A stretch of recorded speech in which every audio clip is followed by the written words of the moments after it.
저희가 소주제를 하나 3개 정도 잡아봤습니다.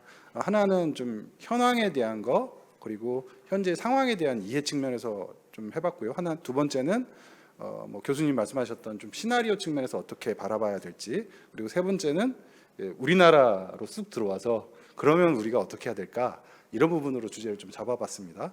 첫 번째는 이제 미래 도시를 좀 합리적으로 이해하고 과학기술이 어떻게 역할을 해줘야 되느냐, 이거에 대해서 좀 수요 중심으로 또 적정한 공급 방안 이런 걸 좀 논의를 해주셨으면 좋겠고요. 두 번째는 뭐 역시 저희가 지속 가능성에 대한 게 가장 큰 고민이기 때문에 지속 가능한 혁신을 지원하거나 보장하는 공간이 어떤 특징을 가져야 하느냐, 어떤 속성과 요소를 가져야 하느냐, 이런 부분에 대해서 좀 논의를 하고요.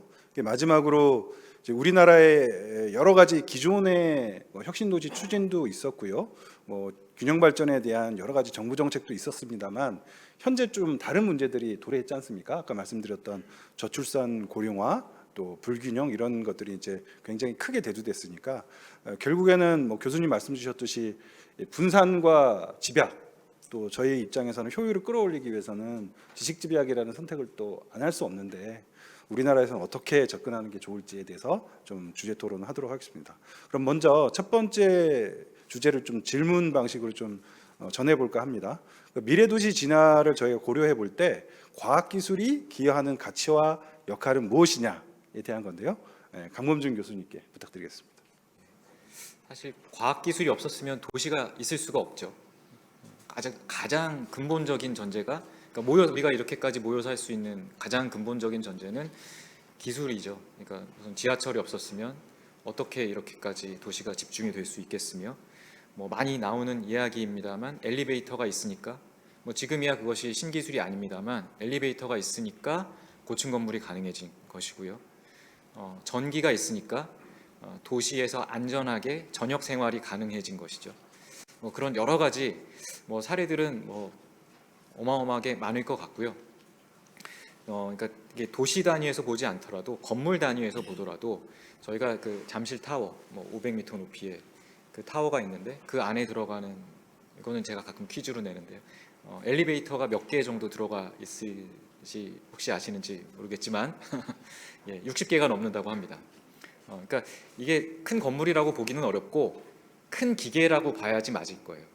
그러니까 저는 이제 점점 도시가 기계화돼 가고 있다고 생각하는데 설비가 달라붙고 그냥 단순히 벽돌이 쌓아져 올라가는 것이 아니라 우리는 점점 이렇게 큰 로봇 안에 살고 있는 거예요. 그래서 당연히 이제 과학기술이 미래 도시의 굉장히 큰 전제이고요. 근데 이제 이거를 과학기술이 어떻게 구체적으로 어떤 가치를 만들어내는가, 그거를 이제 평가하기는 사실은 조금 어렵지 않나, 뭐 이런 생각이 들기는 좀 합니다. 지금 뭐 많이 나오는 이야기 중에 하나가 그 뭐 시도되고 있는 것이 사우디에서 네옴시티를 만든다. 뭐 서울의 뭐 몇십 배 면적에 뭐 엄청나게 큰 구조물을 짓고 뭐 단순히 이렇게 긴 모양의 뭐 500m 높이인가요? 엄청나게 많은 과학 기술을 다 집어넣어서 설비를 집어넣고 뭐 사람들이 모이게 만든다라고 할 때 많은 사람들이 먼저 걱정하는 것은 그 네옴시티의 과학 기술이 부족해서 무언가 실패할 거라고 생각하는 사람은 저는 못 봤습니다. 오히려 네옴시티가 만약에 실패한다면 과학 기술이 부족해서라기보다는 거기서 만들어지는 사회 문제가 커서 실패할 거라고 생각하는 것 같아요. 왜냐하면 네옴시티 이전에 만들어졌던 비슷한 류의 그런 스마트 시티들이 잘 안 돌아가는 것 같다라고 느낄 때 대부분 그게 과학기술의 문제였다기보다는 사회 문제였거든요. 왜 저렇게 근사하게 만들어놨는데 사람들이 안 들어가지? 왜 저기에 들어갔는데 뭔가 사회적인 갈등이 있지? 이런 것들을 사실은 걱정하게 되는데요. 그래서 어떻게 보면 과학기술이 이끄는 것이고 그 뒤에 있는 여러 가지 이제 사회 저변의 문제들, 이런 것들이 이제 도시를 만들 때는 오히려 더 큰 뭐 이제 해결해야 할 문제가 되는 것 같습니다. 그래서 이제 만약에 과학기술이 저는 이 미래 도시에서 크게 기여할 분야가 있다면 더 큰 기계 설비를 만드는 것이 아니라 우리가 500m짜리 건물을 살 때 얼마나 빨리 1층에서 뭐 180층까지 이동하느냐 거기에 집중하는 것이 아니고 그 큰 기계 덩어리 안에서 살 때 만들어질 수 있는 어떤 사회적인 문제, 그것이 무엇이 될지 모르겠지만 거기에 과학기술이 좀 도움이 될 수 없을까? 그 부분에 좀 초점을 맞춰야 하지 않나라고 생각이 됩니다. 그리고 이제 도시 역사가 보통 뭐 한 5천 년, 뭐 어떤 사람은 6천 년 되었다라고 하잖아요. 그리고 이런 최근의 변화는 특히 이제 스마트 시티라는 용어는 최근 한 10년 정도의 유행이 된 것 같아요. 조금 더 길게 볼 필요도 있다. 그런 생각이 듭니다. 네, 뭐 말씀하신 것처럼 한 5천 년에서 이렇게 5천 년의 유구한 역사를 봤을 때, 그 저는 이제 요즘에 또 한참 이런 주제에 대한 고민들을 더 많이 하게 만드는 게, 지금 그 극장에서 예매율 1위인 영화가 오펜하이머인데, 오펜하이머의 그 과학자가 얘기하는 가장 중요한 단어가 과학자가 큰 범죄를 저질렀고 인류를 파괴하는 기술을 만들었다라는 얘기를 하거든요. 또한 도시라는 것 자체는 아까 그 지금 이제 강본준 교수님 이야기하신 것처럼 많은 기술들이 집약이 돼서 우리가 이제 쌓아가고 만들어가는 이런 맥락에서 볼 수 있을 것 같은데, 그러니까 과학은 항상 양날의 검이 있는 것 같습니다. 근데 그 같은 맥락에서 우리가 도시를 고민할 때 가장 많이 고민하는 건 인풋인 것 같아요. 에너지를 어떻게 공급하지, 뭐를 어떻게 공급하지. 근데 사실 아까 5천 년의 역사 중에 그 엘리베이터가 등장한 건 1800년대 후반이니까 거의 한 4,900년 정도는 그 아웃풋에 대한 고민을 가장 많이 했어요. 그래야 도시가 서스테이너블하다. 즉 하수는 어떻게 처리하지? 사람들은 쓰레기는 어떻게 처리하지? 그게 해결이 안 되면 결국은 도시는 오염됐었고, 그래서 여러분들 여기에서 밥을 한 2, 3일 정도 굶어도 여러분들 사망을 별로 안 하는데 화장실을 하루 이상 못 가면은 아마 큰 난리가 날 거예요. 최근에 이제 지진 영화라든지 이런 것들을 보게 되면 결국은 사람들이 가장 먼저 경험하는 고통은 이 하수 시설의 안타까움이거든요. 어찌 보면 우리가 이제 우주로 나가고 이제 여러 가지 고민들을 할 때 과연 인풋 대비 아웃풋, 지금 인풋이라고 얘기하면 에너지, 그 태양광 에너지를 이용하고 이런 이야기들을 많이 하지만 결국 우리는 아웃풋에 대한 고민은 어떻게 하고 있는 것인가. 즉 다시 말하면 아웃풋이 깔끔하게 해결이 되지 않으면 그 도시는 서스테이너블하지 않고, 아까 이제 네옴시티를 이야기하셨는데 네옴시티를 바라보는 몇몇 입장 중에서 가장 우려하는 것이 생태계 파괴거든요. 네, 그러니까 그게 초래할 수 있는 그 생태 교란을 과연 인간이 얼마큼 예측할 수 있을 것이냐라는 부분들에 있고, 근데 또 마침 요즘 이제 이번 여름이 너무 지독하게 덥다 보니까 다들 네옴시티가 정답이 아니야, 그렇게 인클로즈된 도시에서 우리가 살아야 되는 거 아니야?라는 고민들도 할 정도이기 때문에 사실 그러니까 계속해서 이제 이런 밸런스들은 이제 양날의 검을 왔다 갔다 하면서, 그리고 이제 인풋 대비 아웃풋, 또 전체적인 어떤 밸런스를 같이 보면서 밸류 체인을 쭉 한번 그려보는 작업들이 일부 필요할 것 같습니다. 네, 뭐 사실 과학 기술이 우리 도시에 어떻게 작용을 하고 이제 그것 때문에 이제 도시가 어떻게 될 건지를 정말 작은 거 하나라도 제가 확실하게 알고 있다면 엄청난 부자가 될 것 같습니다. 사실 뭐 어떻게 확신을 가지고 얘기할 수 있는 부분은 많지는 않은 것 같고, 특히 또 올 여름 얘기하시니까 올 여름을 뜨겁게 달궜던 초전도체 이 초전도체를 저도 굉장히 관심 있게 지켜봤는데, 이게 진짜 만약에 정말 실현이 된다면은 우리 도시가 어떻게 바뀔지 진짜 예측의 영역을 벗어나는 그런 부분이 있거든요. 근데 그래서 사실은 계속 같이 우리가 만들어 나가는 부분이고, 그리고 말씀하신 것처럼 진짜 우리 도시가 인풋과 아웃풋의 밸런스가 조금이라도 깨지면은 도시는 바로 붕괴합니다. 굉장히 예민한 시스템이고, 생각보다 우리가 굉장히 미묘한 밸런스 위에서 인간들이 살고 있다는 거죠. 그래서 항상 이런 부분에 대해서 우리가 관심을 기울이고, 이제 시민들도 마찬가지고 전문가들도 마찬가지고 계속 기술과 도시 환경 그리고 정책 이것들을 어떻게 잘 유기적으로 엮을까, 그 정말 계속적으로 고민해 나가야 되는 주제인 것 같아요. 그래서 저는 그래도 굉장히 기술에 대해서 우호적인 그런 시각을 가지고 있는 편이기는 한데, 사실 정책 분야에서 이제 논의를 하다 보면은 우리나라 사람들이 또 의외로 굉장히 기술에 대해서 방어적이고 보수적인 그런 부분도 없지 않아 있습니다. 또 이제 서양 사람들, 그러니까 뭐 유럽 같은 경우에 아까 토론토의 구글 이제 사이드워크가 실패한 얘기를 이제 나왔었는데 데이터 자기의 프라이버시에 대해서 엄청나게 민감하게 생각해요. 우리나라 사람들도 사실 그런 프라이버시에 대한 의식이 조금씩 올라가고 있는 상태긴 한데 그래도 서양 애들만큼 예민하게 굴진 않거든요. 근데 그런 부분에 있어서도 앞으로 또 많은 변화가 있을 것 같고 우리나라가 또 개인정보나 이런 거에 대한 규제가 미비하진 않습니다. 규제가 너무 겹겹이 있다 보니까 실은 데이터를 이제 만지는 입장에서 답답할 때도 많이 있는데 뭐 그래도 인내심을 가지고 인내심이란 게 굉장히 중요한 키워드인 것 같아요. 그러니까 나중에도 말씀 다시 드리겠지만 기술에 대해서 바라볼 때 인내심을 가지고 좀 바라볼 필요가 있다. 사실 엘리베이터 얘기 아까 하셨는데 엘리베이터에 운전원이 이제 같이 타고 있었던 지가 그렇게 오래되지 않았습니다. 80년대 막 이때만 해도 버튼을 눌러주고 이제 몇 층 가세요 물어보고 이렇게 안 그러면 사람들이 너무 불안해했거든요. 지금은 완전히 풀 오토로 운행이 되고 있지만 그래도 이제 불안하다. 뭐 가끔 고장도 나고 하잖아요. 그래서 그런 부분에 있어서는 계속적으로 이제 기술에서도 사실은 좀 그런 안전, 그다음에 이제 사람들의 불안감을 잠재울 수 있는 그런 거에 대한 노력이 더 많이 필요한 것 같아요. 엘리베이터 같은 경우에는 오티스가 이제 세계 박람회에서 그 케이블을 끊어서 이제 그래도 이제 엘리베이터가 떨어지지 않는다는 거를 퍼포먼스를 보여주면서 사실 전 세계적으로 이제 보급이 되기 시작했거든요. 그런 것들도 좀 필요하지 않나 이런 생각이 듭니다. 네, 말씀 감사합니다. 그 뭐 결국 이제 도시와 과학 기술은 밀접하고 뗄래야 뗄 수 없는 관계다라고 얘기를 해주셨는데 의외로 도시가 활성화되고 혁신이 촉진되기 위해서는 다른 사회적이나 도시를 운영하는 측면에서의 고민이 상당히 중요하다라는 말씀을 좀 주셨고요. 저도 이제 최근에 굉장히 빠르게 경제 성장을 한 두 나라의 혁신 도시를 가봤는데 하나는 에스토니아였고 하나는 핀란드였습니다.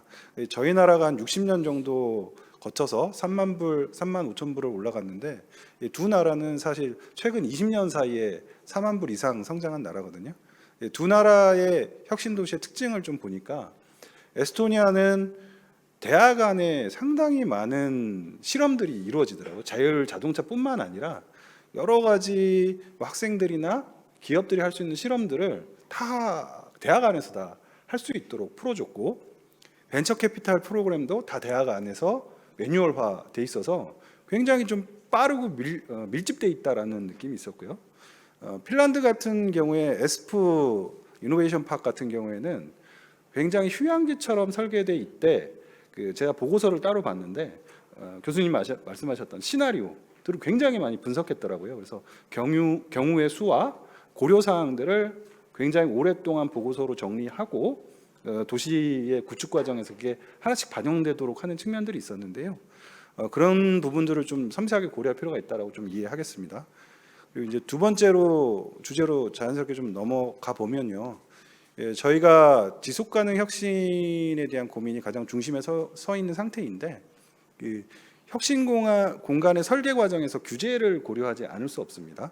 저희 나라도 이제 규제 프리존들을 굉장히 많이 지정하고 한 150개 정도 되는 걸로 알고 있는데요. 기술 분야별로 많이 나눠져 있거든요. 그래서 실제 그 부분에서 거주하는 인재들이 정주하면서 잘 연구 성과를 낼까, 협업을 할까 이런 고민들이 항상 보면서도 걱정이 됐었는데 작은 도시, 그러니까 결국 정부가 규제를 고민하는 거는 뭔가 문제를 일으키거나 법적 위반이 발생할 것을 항상 걱정하는 측면인데 아주 작은 지역에서 다양한 부분의 규제를 좀 풀고 도시가 그런 것들을 좀 보장해 줄 수 있는 부분들도 좀 가능하지 않을까 이런 생각들을 좀 해봤습니다. 그런 측면에서 봤을 때 혁신 공간의 설계와 규제를 포함한 혁신 시스템의 어떤 접근 방식이 어떤 게 좋을지 좀 의견을 듣고 싶고요. 안지용 소장님께 부탁드리겠습니다. 이 부분은 제가 봤을 때는 국토부나 아우리에서도 많이 고민하고 계시는 부분일 것 같고 저도 작년에 이제 국토부랑 이제 정책 연구를 계속 하다 보니까 이제 같이 고민을 하게 되는데, LG 같은 경우는 U+와 CNS가 스마트 도시 사업을 꾸준히 해오고 있습니다. 근데 그 맥락에서 보면 좀 전에 말씀하신 것처럼 데이터의 어떤 프라이버시가 항상 이슈가 되거든요. 같은 LG여도 U+ 자료 데이터를 전자가 갖고 올 수 없거든요. 왜냐면 다른 회사니까.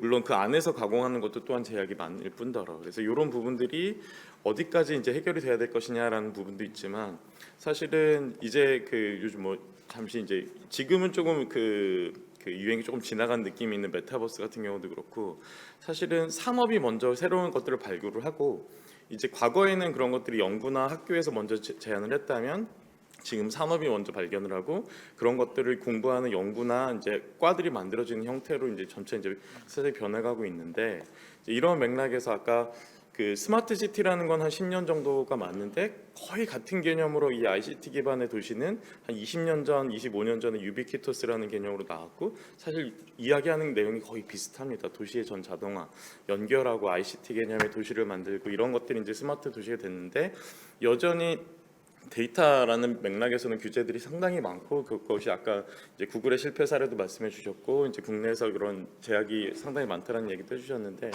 사실 그런 것들은 어찌 보면 앞으로 이제 웹 3.0이라는 시대가 도래하면서 데이터의 프라이버시를 개인이 끝까지 추적할 수 있는 블록체인과 같이 연결을 했을 때에, 거기서부터 내가 데이터를, 지금은 사실은 여러분들이 광고를 지나다니면서 보잖아요. 길거리에 그냥 데이터 자료를, 광고를 펼쳐놓은 건물들을 보고 그 건물주는 광고 수익을 얻어요. 그 광고를 보는 건 여러분들인데 여러분들도 돈을 받아야죠. 네, 왜? 봐주잖아요. 그들은 광고 건물주에게만 내는 게 아니라 여러분들한테도 돌려줘야 되는 개념인 거죠. 즉 이게 웹 1.0, 그러니까 일방적으로 자료를 뿌리는 형태에서 2.0 서로 교류하는 형태에서 3.0 어찌 보면은 거기에서 발생하는 어떤 일종의 비즈니스 행위조차도 모두가 추적할 수 있는 그런 기술들이 결국은 개발이 돼야 되고, 그런 것들을 따라가기에는 규제는 상당히 속도가 느릴 것 같습니다. 근데 그럼에도 불구하고 아주 단순한 몇 가지 또 이제 사례가, 제가 KT 에스테이트, SK D&D, 그다음에 LH 3기 신도시 마스터 플랜 제가 했었고, 그다음에 압구정 서울시에 사는 압구정 사단지를 지금 마스터 아키텍트를 하고 있었는데, 이런 많은 맥락에서 가장 어려운 게 앞서 잠깐 말씀드렸던 교통에 대한, 이거 10년, 15년 후의 도시인데 교통은 아직도 지금 현재 단계에서의 교통을 분석하고 있고요. 10년, 15년을 예측할 수 있는 기술이 없는 거겠죠. 아까 이제 자동차는 바뀌겠지만, 그리고 거기에서 로봇 물류가 이야기가 나오는데, 로봇이 물류하는 층을 사람이 거주하는 층으로 용적률에 포함할 것이냐 말 거냐, 이런 규제도 없기 때문에 그러면 기업에서는 이거를 돈으로 투자할 이유가 없는 거죠. 사실은 물류 창고일 뿐인데 거기도 언젠간 사람이 들어갈 수 있으니까 용적률에 포함된다, 이런 규제도 있고요. 또 좀 더 다른 얘기를 하면, 아까 물론 이제 초기에 이제 주제 발표에서도 해주셨지만, 조닝이라는 개념이 도대체 언제까지 이 도시를 사로잡고 있어야 되냐. 일반 주거, 일종 주거, 이종 주거, 일반 주거, 공장 지역, 이런 식으로 지역을 나눠서 개발하는 게 과연 21세기의 도시에 이런 규제가 틀어막고 있는 게 맞을까? 이중 삼중으로 용적률과 건폐율과 이 모든 것들을 모두가 제한을 하는 게 맞을까? 그리고 그게 과연 특정 지역에만 제약을 두고 나머지 지역에는 풀어주는 것이 앞으로, 아까 인구 감소, 앞으로의 우리의 미래는 인구가 더 젊어질 가능성은 별로 없고 인구가 더 늘어날 가능성도 별로 없다면, 도시의 규제를 과연 어떤 형태로 풀어줘야 될까라는 고민들을 다시 원점으로 좀 다시 돌이켜서 고민해 볼 필요가 있을 것 같습니다. 사실은 이제 도시 계획 관련된 규제의 핵심은 지금 이제 용도 용적제라고 우리가 얘기를 하는데요. 특히 우리나라 같은 경우에는 용도하고 개발 밀도가 같이 연동이 돼 있습니다. 이제 예컨대 이제 미국 같은 경우에는 주거 지역이라고 하더라도 용적률이 굉장히 높은 주거 지역이 있을 수가 있고, 상업 지역이라고 하더라도 용적률이 낮을 수도 있고 한데, 우리나라 같은 경우에는 거의 용도보다는 용적에 초점을 맞춰서 그런 토지 이용 계획이 세팅이 돼 있는 상태입니다. 사실 이제 근린 생활 시설이라는 굉장히 독특한 개념을 갖고 있어갖고, 실은 도시 안에서의 용도 믹스는 다른 나라하고 비교해봤을 때 굉장히 많이 섞여 있는 굉장히 자유도가 좀 있는 상태입니다. 근데 이제 그럼에도 불구하고 우리가 이제 예컨대 제조 시설 같은 경우에는 제조 과정에서 어떤 유해 물질이라든가 이제 폐기물이 발생했을 경우에 주변에 이제 거주하고 있는 시민들에게 피해를 줄 수 있고 이러다 보니까 끈을 놓기가 쉽지 않은 거죠. 이제 그래서 그런 부분들을 사실 이제 원칙적으로는 성능 규제 개념으로 좀 전환을 하고 지금 현재는 이제 원칙적으로 불허를 하고 있거든요. 사실은 그런 것들을 이제 성능을 기준으로 해가지고 실제로 문제를 일으키지 않는다면 이제 할 수 있게끔 풀어주는 그런 이제 방식으로 전환이 필요할 텐데 항상 기술보다는 규제 혁신이 느립니다. 그 이제 우리가 많이 예로 드는 사례가 영국의 적기 규제, 적기 조례라고 해가지고 영국의 자동차 사실 영국에서 먼저 미국보다 먼저 발명이 됐는데 이제 자동차가 들어오니까 이제 마부들이 직업을 잃을 위기에 처하다 보니 이제 기술을 앞에 두고 이제 속도 제한을 두고 마차보다 빠르게 가지 못하게 이제 규제를 하는 게 굉장히 오랜 기간 동안 그 규제가 유지가 됐었어요. 그러다 보니까 미국은 포드를 중심으로 해서 이제 자동차 산업을 일궈서 자동차 왕국이 됐고 영국은 자동차 산업에서 많이 도태가 되는 그런 결과를 초래하기도 했죠. 그래서 산업 발전과 시민들의 이제 안녕 이것들이 어떻게 조화를 이룰까가 정말 어려운 과제고 시간이 많이 걸리는 과제입니다. 근데 우리나라 같은 경우에는 규제 혁신이라는 측면에 있어서는 좀 아직은 그렇게 성공적으로 가고 있지는 못한 것 같아요. 왜냐하면 이제 우버 같은 이제 것들, 그런 모빌리티의 서비스 측면에서의 혁신 이런 것들도 결국은 규제를 더 강화하는 방향으로 정리가 돼 버렸고 지금 현재 쪽 국회에서 논의가 되고 있는 게 이제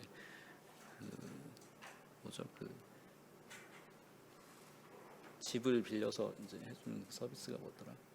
에어비앤비 같은. 예, 에어비앤비 같은 규제 이것들을 이제 규제를 더 강화하는 방향으로 지금 또 에어비앤비 금지법이라고 얘기를 하는데 아까도 제가 말씀드렸지만 이게 이제 주거하고 여행, 숙박의 경계가 모호해질 수 있거든요. 아까 뭐 엔짐러 말씀도 하셨는데 실제로 젊은 사람들은 뭐 필요하면은 잠깐 짐 싸들고 가서 이제 일을 하고 뭐 여행 겸 해서 이럴 수도 있는 것인데 지금은 이런 것들이 이제 숙박과 거주를 명확하게 할 것을 사회가 요구를 하잖아요. 그러다 보니까 그거에 맞춰서 이제 공급자들도 규제를 받고 하는 그런 부분들.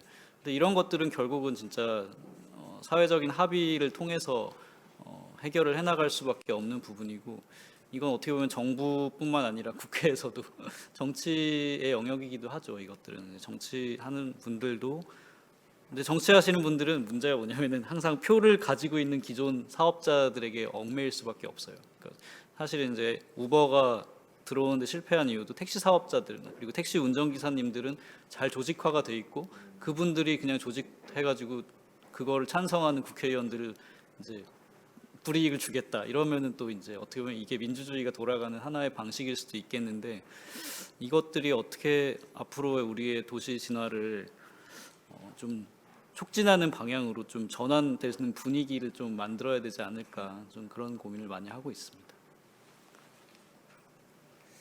근데 이게 이제 비슷한 이제 규제, 혁신 이런 거 말씀하시는데 이게 정말 아이러니한 것이 그러니까 방금 이제 우리가 이야기한 용도 지역제가 만들어진 것이 그 이유가 엘리베이터 때문이었거든요. 당시로서는 신기술. 그러니까 우리나라 말고 뉴욕시 같은 경우에 용도 지역제가 만들어진 것이 1916년인데 그때 만들어졌던 배경이 갑자기 30몇 층짜리 대형 빌딩이 올라가니까 그 주변에 있는 사람들이 난리가 난 거예요. 우리 집에 일조권이 침해된다. 용도 지역제로 해서 높이 제한, 고도 제한을 걸어달라 하면서 시작된 것이 용도 지역제인데 이제 그것이 너무나 견고해지고 경직돼서 그것이 또 다른 기술 발전으로 인한 삶을 담아내지 못하는 상황이 돼버린 거죠. 이게 모든 게 그런 것 같아요. 제도가 만들어지고 여건이 바뀌는데 그것은 못 따라가고 근데 이게 함부로 하기가 어려운 것이 또 그런 규제가 있는 건 또 나름의 이유가 있어 왔기 때문에 행여나 누가 피해를 보게 된다면 그것도 참 곤란한 상황이 되잖아요. 그래서 뭐 에어비앤비 같이 그것도 당장 우리 옆집에 맞은편에 사는 사람이 갑자기 숙박업을 하게 된다면 나는 좋겠는가? 참 애매한 문제예요. 그리고 내가 지금 택시를 구해야 하는데 뭐 알 수 없는 사람이 운행하는 택시를 타야 한다? 라이센스가 없는 이제 그런 것들도 참 문제고. 그래서 이제 이것이 어떻게 보면 이제 정치의 영역으로 넘어갈 수도 있는데 그냥 어렵다는 이야기입니다. 그래서 참 이게 아까 이제 똑같은 단어 공진화 이제 해보면서 여러 가지 마찰을 겪게 되면서 삐걱삐걱하면서 좋아질 거라고 생각합니다. 결국에는 뭐 다양한 시도, 실험이 필요하다 뭐 이렇게 좀 이해가 됩니다.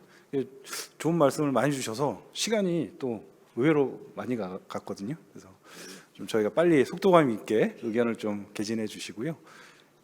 마지막으로 이제 세 번째 주제인데 저희 뭐 당면한 과제입니다. 이게 지역 소멸과 인구 감소에 대해서 미래 첨단 도시, 지식 집약 도시가 어떤 역할과 방향을 가져가는 게 좋겠느냐라는 좀 어려운 주제인데요. 사실은 이렇게 앞에서 발제해 주시거나 토론 중에 나왔던 얘기를 보면 결국엔 다양성과 실험이라는 키워드가 계속 맴돌거든요. 그래서 마지막으로 세 번째 주제에 대해서 조상교 박사님께서 먼저 좀 말씀 부탁드립니다. 사실 이제 도시 분야 같은 경우에는 항상 이제 환경 결정론과 환경 가능론 사이에서 끝없는 갈등을 하는 이제 분야입니다. 그러니까 환경 결정론은 뭐냐면 이제 주어진 환경에 맞춰 갖고 모든 것들이 다 시나리오대로 전개될 거다라고 보는 관점이고, 환경 가능론은 우리가 지금 처한 환경이 아무리 좋지 않아도 우리가 의지를 가지고 꿈을 가지면은 좋은 환경으로 갈 수 있다, 이런 거잖아요. 근데 어느 쪽도 정답은 아니지만 사실은 이제 저는 이제 지역 소멸이라는 단어 자체가 가지고 있는 부정적인 힘이 있다고 저는 생각을 해요. 그래서 함부로 이 지역 소멸을 얘기하면 소멸이 온다, 이런 어떤 자기 실현적인 그런 키워드가 아닌가, 이런 생각을 좀 평소에 많이 가지고 있고요. 예컨대 이런 거죠. 이제 어떤 지역이, 우리가 이제 정부 차원에서도 지금 지역 소멸 위험 지수 같은 것들을 막 산정하고 이러는데 저는 굉장히 좀 불편한 게, 어떤 지역이 이제 소멸 위험에 처했다, 소멸 위기 지역이다라고 이제 낙인이 찍히는 순간 그 지역에 누가 투자를 할 것이며 누가 가서 거주하고 싶을까요?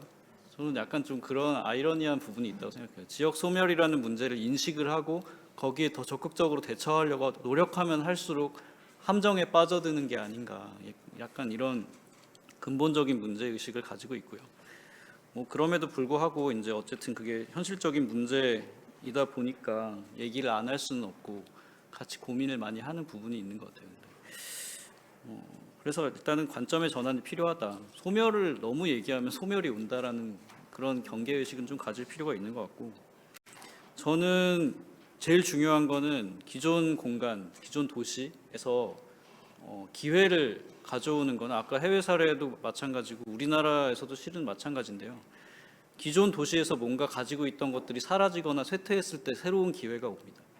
예컨대 이제 서울 같은 경우에는 성수동 중공업 지역이라든가 이제 구로공단이라든가 이런 것들에서 이제 공장들이 많이 외곽으로 나갔죠. 그리고 외국으로 나간 공장들도 많고, 그러다 보니까 거기에 지금 요즘 시대의 이제 비즈니스들이 다시 또 자리를 잡을 수 있는 터전이 마련이 될 수 있는 기회가 생기는 거잖아요. 우리가 이제 쇠퇴 문제에 대해서 너무 조급하게 대응하면 오히려 실패할 수 있다라고 생각하는 게 바로 이런 지점이거든요. 그래서 조금은 뭔가가 없어지고 사라지는 것들을 인내심을 가지고 지켜볼 필요가 있는데, 그래야만 비로소 이제 새로운 기회를 마련할 수가 있네. 그래야만 거기에 이제 사실 랜드 밸류가 떨어지고 그러면 더 이제 가진 게 없는 기업이나 스타트업들이 갈 수가 있는 기회가 생기는 건데, 그걸 계속 인위적으로 우리가 정책적으로 떠받쳐 주면은 새로운 게 들어갈 수 있는 찬스는 없거든요. 그래서 이런 부분들에 대해서는 다시 우리가 좀 사회적인 전략을 좀 짤 필요가 있겠다. 이건 어떻게 보면 오늘 얘기한 주제보다 더 큰 얘기일 수도 있어서 이제 조금 정리를 해야 될 것 같긴 한데, 좀 인내심을 갖고 볼 필요가 있고, 사전 질의에서도 비슷한 질의가 있었던 걸로 제가 기억을 하는데요. 이제 우리 수도권 신도시들이 앞으로 이제 지속 가능할까, 이런 질문을 해주신 이제 분이 있어요. 근데 일본의 이제 다마 뉴타운이나 이제 일본은 1970년대에 막 개발됐던 뉴타운들이 이제 엄청 막 쇠퇴하고 고스트타운 됐다는 얘기는 아마 많이 들으셨을 거예요. 근데 요즘 거기가 다시 뜨고 있다는 얘기는 아마 많이 못 들어보셨을 겁니다. 그게 사람이 빠져나가고 이제 비어지고 하다 보니까 이제 가치가 떨어지고 다시 이제 재개발을 재건축을 할 수 있는 기회가 온 거예요. 그래서 이제 요즘은 또 젊은 사람들이 자기 집을 마련하기 위한 새로운 터전으로 그 예전의 뉴타운들을 다시 찾고 있는 그런 또 현상을 볼 수가 있거든요. 그래서 도시라는 거는 이제 사람들이 모여서 사는 터전이기도 하고 도시 자체도 어떻게 보면 생로병사를 겪는 사이클을 가지고 있다고 생각합니다. 그래서 도시가 쇠퇴해 간다, 뭐 소멸해 간다고 해서 너무 슬퍼하고 노여워할 게 아니라 다시 또 이제 부활할 수 있거든요. 사람이 살아 있는 한. 그리고 이제 거기 그 장소가 가지고 있는 인프라가 어디 가지 않잖아요. 그래서 인내심을 가지고 좀 시간을 두고 우리가 바라볼 필요가 있다. 저는 이게 제일 중요한 얘기인 것 같습니다. 그러니까 저도 이렇게 많이 동의하는 것이 좀 길게 볼 필요가 있다. 그러니까 신도시 30년밖에 안 된 도시. 야, 그러니까 뭐 사람으로 치면 그냥 어린이일 수도 있습니다. 이게 도시의 역사에서 보면. 그리고 일부 지방에 있는 도시들, 그러니까 물론 이제 소멸하고 굉장히 이제 우려스럽고 무언가 액션을 취하지 않으면 안 될 것 같고 당장 거기에 이제 생계가 달린 분들이라든지 있습니다만 이렇게 너무 급급하는 순간 문제의 본질이 가려지고 막 이렇게 언발에 뭐 오줌 누기기 식으로 이렇게 그럴 수도 있겠다는 생각이 좀 들고요. 그래서 오히려 관심을 가져야 하는 것은 저기는 왜 좀 잘 되지? 양양이 핫하다는데 저기는 왜 좀 잘 되지? 제주도 어디는 좋다는데 왜 저 동네는 조금 더 잘 되지? 뭐 이런 것에 좀 관심을 가졌으면 좀 좋겠다는 생각이 들고요. 그리고 그런 좀 잘 되는 도시들, 서울과 멀음에도 불구하고, 그러니까 멀수록 안 좋다라고 하는데 왜 잘 될까? 다양한 라이프 스타일들이 있거든요. 그러니까 다 똑같이 살기 싫어하는 사람들이 뭐 대한민국 5천만 국민 중에는 누군가는 있지 않겠습니까? 나는 바다가 다른 사람보다 조금 더 좋아. 나는 뭐 산이 더 좋아. 나는 뭐가 더 좋아 하는 사람들의 아주 그 작은 니치 마켓들을 채워줄 수 있는 곳이 지방 어딘가에서 개발이 될 수 있도록 도와주는 것이 좀 이제 뭐 공공의 역할이라면 어쩌면 이제 공공의 역할일 수 있을 것 같고요. 그리고 뭐 2기 신도시도 그렇고 1기 신도시 중에서도 조금 잘 된 동네라고 느끼는 곳들은 그런 좀 다양함들이 있어요. 그래서 이게 지금 당장 쓰이지 않더라도 뭐 조금 있다가 빛을 보기도 하고 그래서 왜 저기는 조금 더 잘 되지? 그런 거에 관심을 갖다 보면 이게 뭐 슈퍼 솔루션은 될 수는 없겠지만 조금 더 참을 수 있는 그 내구력, 그런 참을성, 그런 것들을 좀 줄 수 있지 않을까 싶습니다. 그 참을성을 기르기 위해서는 선거제도가 바뀌어야 될 것 같은데요. 네, 뭐 4년, 5년마다 선거를 다시 하는데 어떤 참을성을 가질 수 있을까요? 참 어떠한 정책을 계속 마련을 해야 되고 그러니까 그런 어려운 점들이 있을 것 같고 앞서 일본 신도시 이야기를 해주셨는데 일본하고 한국은 주거 문화가 상당히 다르더라고요. 그러니까 우리는 젊었을 때는 원룸 뭐 예를 들어서 뭐 빌라 뭐 이런 데 살다가 목표는 결혼하고 나서 아파트 들어가는 거잖아요. 근데 일본은 젊을 때 싱글일 때 그런 고층 주거에 살다가 결혼하면 목표가 단독주택을 가는 거거든요. 그러니까 이게 신도시 도시의 개념 우리가 그냥 흔히 생각하는 신도시는 이럴까 우리나라의 어떤 패러다임이 전 글로벌하게 좀 많이 다르기도 하고 그렇기 때문에 라이프 스타일이 다르고 근데 지금 현재 우리나라에서 그리고 글로벌하게 그럼에도 불구하고 고민하는 어떤 유사성을 본다면 저게 작년에 가장 인상 깊게 그 봤던 것들 중에 하나가 앞서서 그 전수 본부장님도 이야기하신 것처럼 5도 2천 이것점 이상의 주거였어요. 근데 이거가 지금 현재 인정이 되기 가장 어려운 것 중에 하나가 주민등록이 어디에 돼서 투표권을 어디서 가질 거냐 뭐 이런 이슈가 있고 그다음에 뭐 그 지역에 있는 건보료는 누가 어디한테 내느냐 뭐 이런 게 다 있긴 하지만 그런 제도들을 좀 더 이렇게 당연히 무시가 될 수밖에 없는 시절이 올 거고 그런 기준에서의 과연 이것점의 라이프를 어떻게 밸런스를 할 것이고 이것점 상거점까지 하신다고 하셨는데 그러니까 그런 밸런스들이 있어야 사실은 어떤 지역이나 인구 감소나 이런 부분에 있어서의 밸런스를 당연히 이룰 수 있을 거고 그다음에 고령화에 대한 이야기들이 이제 함께 등장하게 되는데 고령화는 지금 이제 뭐 유엔도 다시 정의를 하지만 지금 이제 50에서 75세를 미들 플러스 에이지라고 해서 그러니까 그걸 이제 예전에는 액티브 시니어라는 이야기를 썼지만 더 이상 이제 은퇴 세대가 아닌 거죠. 50 지금 현재 50에서 75면은 베이비 부머 세대에 좀 해당할 것 같은데 그 세대들을 다시 한번 정의하는 시점들이 오기 때문에 그러니까 왜냐하면 지금의 건강 상태들을 봤을 때는 과거하고는 확실히 다르거든요. 10년, 15년 정도의 갭은 있습니다. 그래서 그런 형태의 규제와 그다음에 인식의 변화와 이런 것들이 가질 수 있는 새로운 가치들을 연결했을 때 아마 지금 뭐 주제 세 번째 주제에서 얘기하는 어떤 지방에 대한 고민이라든지 인구 감소, 고령화 이런 부분들에 대해서는 다시 좀 리셋해서 고민할 수 있고 최근에 뭐 중앙일보 인터뷰 기사를 보시면 최고령 사회가 오히려 기회다 뭐 이런 인터뷰가 있습니다. 재미있게 읽었는데 그런 맥락들을 함께 같이 고민하셔도 좋을 것 같습니다. 네, 말씀 감사합니다. 예, 뭐 짧게 보고 약간 편향적 판단은 위험하다라는 이해가 좀 됐고요. 그 주거나 생활 변화에 따라서 도시도 같이 좀 맞춰주는 게 맞을 텐데 과거에는 저희가 개인들의 뭐 취향이나 수요, 욕구 이런 거 중심이었다면 이제는 이제 세대에 대한 것들도 좀 다양하게 살필 필요가 있고 좀 맞출 필요가 있다라는 좀 이해가 되고요. 또 하나 좀 기억에 남는 거는 결국엔 대면과 비대면에 대한 이해를 좀 명확히 해야 될 것 같다라는 생각이 들고 저희가 지식집약 혁신도시에 대해서 주요하게 좀 고려돼야 할 부분들이 맨하튼이 가장 인구 밀도가 높지 않습니까? 근데 이제 그 도시의 뭐 생활의 편리 이런 걸 떠나서 혁신 활동과 지식 생산에 있어서는 가장 인구 대비 1인당 생산률이 가장 높다는 결과들이 있어서 결국에는 저희가 연구 활동에 대한 협업이나 지식 창출에 대한 측면에서도 상당 부분 대면과 생활 공간을 같이 할 필요는 있다라는 이해가 좀 들고요. 나머지는 좀 저희가 여러 가지를 생각해야 된다라고 좀 이해를 하겠습니다.